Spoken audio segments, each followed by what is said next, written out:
자, 그다음에 요거 뭐 나머지 같은 경우는 뭐 특별한 건 없는데요. 요 우측에 보이시는 이게 클론 소스 툴입니다.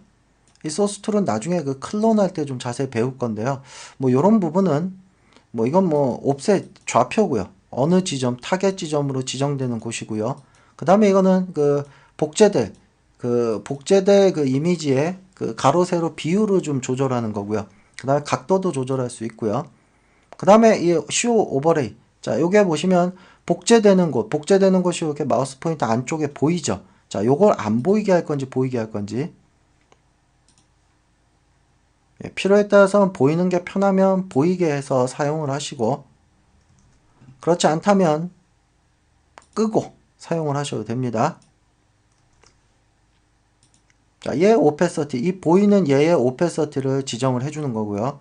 너무 진하다면 예, 좀 흐리게 해서 볼 수도 있고요. 이건 그냥 보여주는 것만 오페서티 떨어뜨린 거지 실제로 채색이 될 때는 아까랑 똑같이 진하게 채색이 되죠. 원본 그대로. 뭐 나머지는 또 나중에 살펴보겠습니다. 뭐 인버트나 이런 거, 오토하이드 이런 건 다 나중에 살펴보겠습니다. 자, 위쪽에 있는 5개는 그 타겟 지점을 5개를 기록을 시켜둘 수 있는 겁니다. 뭐 특별한 기능은 아니고요. 뭐 예를 들어서 그 얼라인이 체크가 되어 있는 상태에서 한번 해볼까요? 리버트 시키고요. 예, 얘는 뭐 특별한 건 아닙니다. 자,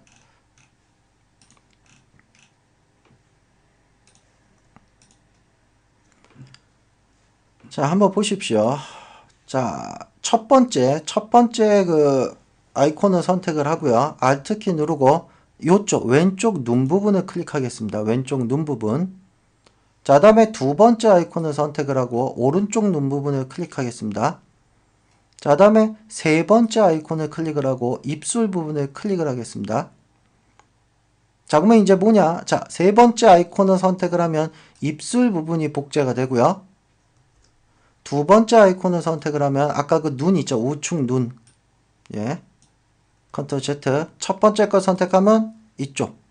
예. 우리가 봤을 때 왼쪽이죠. 왼쪽 눈 부분. 그러니까 타겟 지점을 5개까지 지정을 해 놓을 수가 있는 겁니다. 그래서 언제든지 바꿔가면서 수정할 때 쓰는 겁니다. 자, 다음에 요 위쪽에 있는 거 스팟 힐링 브러쉬. 이 스팟 힐링 브러쉬라는 거는 이 힐링 브러쉬하고 거의 같은 기능을 하는데요. 이 힐링 브러쉬는 아까도 얘기했지만 타겟을 지정을 해줘야 되고요. Alt키 누르고 클릭해서 타겟을 지정을 해줘야 되고요. 그 다음에 이 스팟 힐링 브러쉬 같은 경우는 타겟을 지정 안 해도 됩니다. 그럼 얘는 원리가 뭐냐? 요 마우스 포인터 있죠? 요 포인터, 요 주변의 픽셀들을 가져와서 가장 유사하게 리터칭을 해주는 그런 기능을 갖고 있습니다. 그래서 얘는 뭐 타겟 지정할 필요도 없고 클릭만 해주면 자기가 알아서 주변에 가장 유사한 톤으로 가져다가 수정을 해줍니다. 예, 브러쉬가 하드하게 가겠습니다. 텍스처로 되어 있네요. 예. 클릭 해서 가장 그 픽셀 주변에 있는 그 엣지 주변에 있는 픽셀들을 가져와서 보정을 해주는 기능을 갖고 있습니다. 자, 다음에 이런 거 같은 경우는 요게 지금 첫 번째 있는 요 옵션. 예, 요 옵션이 바로 그 픽셀의 그 엣지 쪽에 있는 픽셀을 갖고 오는 거고요. 그 다음에 텍스처 같은 경우는 아까도 얘기했지만 요 주변에 있는 그 엣지를 사용하는 게 아니고요. 이 이미지 자체에 있는 텍스처를 그대로 갖고 와서 보정을 해주는 겁니다. 자, 그러다 보니까 자, 아까랑 얘랑은 좀 다르게 클릭해서 보시면은 어떤 약간 좀 거친 듯한 느낌, 이런 느낌이 좀 그대로 살아납니다. 그래서 보통의 경우는 이 근접 일치 얘를 좀 사용을 하고요. 예, 특별하게 어떤 뭐 질감을 좀 살려야 된다든지 그런 거 할 때는 텍스처를 좀 선택을 하시고 사용을 하시면 됩니다. 자, 이런 거는 뭐 위에서 다 봤던 거고요. 뭐 same, all, layer 이런 거는 뭐 선택 같은 거 할 때도 다 봤던 거라서 넘어가고요. 자, 근데 이제 이런 거 하실 때 좀 주의하셔야 되는 게요. 자, 이런 부분이 좀 문제가 많이 됩니다. 자, 이런 부분은 한 번만 클릭했을 때 보시면은 요 엣지 부분이 너무나 그 색상의 경계가 뚜렷하죠. 검정색과 피부톤이. 그러다 보니까 자칫 조금만 넘어가도 이렇게 색상이 확연히 달라지게 됩니다. 이 브러쉬가 이 그림자 쪽으로 조금만 들어가면 이렇게 완전히 어긋나 버리죠. 자, 이런 작업을 하실 때는, 다시 말해서 이렇게 색상의 경계가 뚜렷한 이런 작업을 하실 때는 선택 영역을 지정을 하시고 작업을 하시면 편합니다. 선택 영역을 이렇게 지정을 해 두시고, 그 다음에 뭐 힐링 브러쉬나 스팟 힐링 브러쉬나 이런 걸로 지정을 하시면, 비록 브러쉬가 좀 커서 넘어가더라도 주변에 영향을 받지 않기 때문에요. 다시 한번 해보겠습니다. 브러쉬가 좀 크더라도 클릭을 하면 선택 영역 안쪽만 영향을 받기 때문에 이렇게 깔끔하게 수정을 할 수가 있습니다. 그래서 이런 것도 하나의 팁이니까 좀 알아두시기 바랍니다. 그래서 이 힐링 브러쉬하고 스팟 힐링 브러쉬는 어떤 뭐 스크래치 같은 거 좀 조절을 할 때, 점이나 이런 거를 없앨 때 굉장히 많이 사용되는 툴입니다. 그 다음에 그 패치 툴 같은 경우, 패치 툴은 뭐 다 같은 개념입니다. 힐링 브러쉬나 스팟 힐링 브러쉬나 패치나 다 보정을 해주는데, 패치 같은 경우는 특정 영역을, 그러니까 좀 넓은 범위의 영역을 드래그해서 내가 원하는 곳, 이 부분을 대치를 시켜주는 겁니다. 이렇게 완전히. 자, 이때는 이제 두 가지 모드가 있는데요.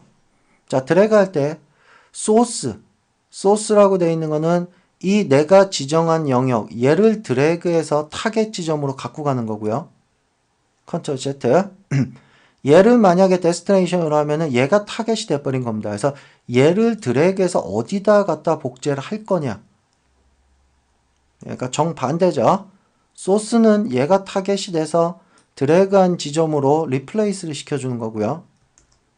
데스티네이션은 얘를 그냥 갖고 가는 겁니다. 그래서 이 지점에 얘로서 지금 이 따라오고 있는 이 이미지로 리플레이스를 시켜주는 겁니다.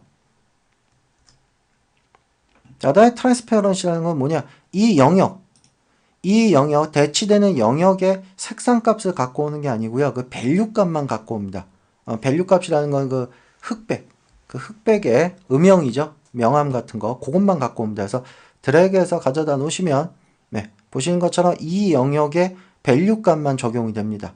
자, 컨트롤 Z. 자, 얘로 한번 해볼까요? 트랜스페런시 체크했습니다. 자, 먼저 안 하고 한번 해보겠습니다. 자, 요 정도. 컨트롤 Z. 트랜스페런시 체크하면은 드래그해서 가져다 놓으면 그 투명도가 적용이 되기 때문에 굉장히 연하게 들어가죠. 자, 다음에 얘는 이제 이 패턴은 말 그대로 여기서 지정된 패턴을 넣어주겠냐 말겠냐 이겁니다. 특별한 기능은 아닙니다. 그래서 여기서 원하는 패턴을 선택을 하셔서 집어넣으시면 되고요. 자, 다음에 이쪽에 있는 거, 이 패치 툴은 어떤 선택 영역을 지정을 하는 거기 때문에요. 이 선택 영역, 이 부분을 새로 만들 건지, 요거는 다 선택 툴 할 때 봤던 거죠. 예, 그거랑 똑같습니다. 뭐 더할 건지, 예, 뭐 뺄 건지, 이런 건 뭐 선택 툴 할 때 다 봤던 거니까요. 자, 이 패치 툴이라는 건 이 패치 툴 자체에서 선택 영역을 만들 수도 있고요. 자, 내가 어떤 특별히 선택 영역이 이미 만들어져 있다면 이렇게, 예, 이 영역을 그대로 패치 툴로 사용할 수 있습니다. 그래서 패치 툴 선택하면 그냥 이 영역이 그대로 패치 영역으로 지정이 됩니다. 그러니까 뭐 특별히 꼭 패치 툴에서 선택을 해야 되는 것은 아닙니다.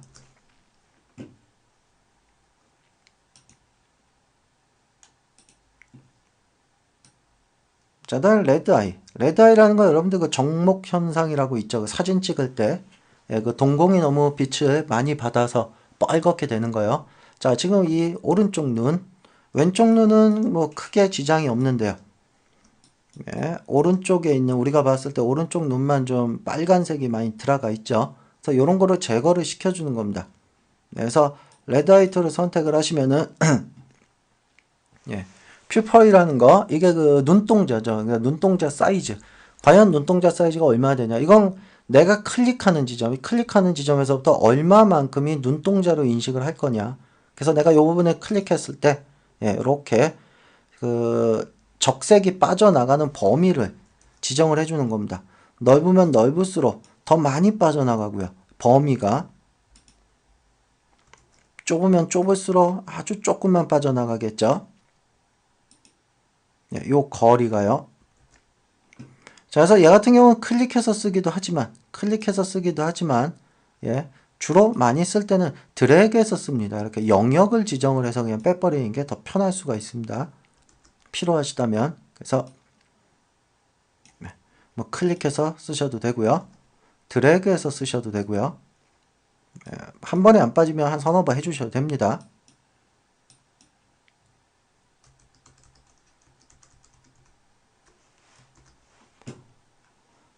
다시 리버트.